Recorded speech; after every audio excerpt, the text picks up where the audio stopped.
BC రిజర్వేషన్లపై Congress సిద్ధశుద్ధితో పనిచేస్తుంది వెల్లడించిన మంత్రి పొన్నం ప్రభాకర్.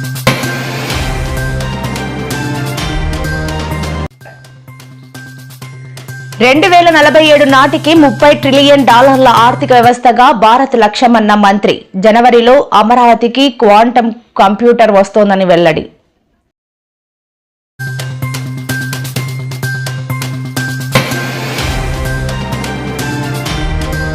నేడు టాలీవుడ్ లో మరో విషాదం. ప్రముఖ హాస్య నటుడు ఫిష్ వెంకట్ కన్నుమూత.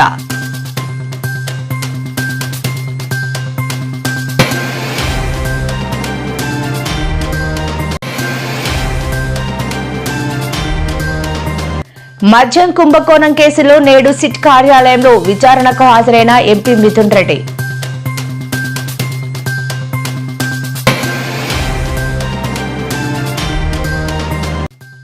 కేటీఆర్ పై సంచలన వ్యాఖ్యలు చేసిన మైనంపల్లి బిడ్డ.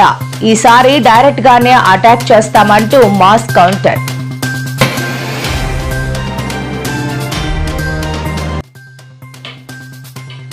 చంద్రబాబు నారా లోకేష్ పై మండిపడ్డ భూమన కరుణాకర్ రెడ్డి. మిథున్ రెడ్డిని అక్రమంగా అరెస్ట్ చేయాలని చూస్తున్నారు అంటూ ఆగ్రహం.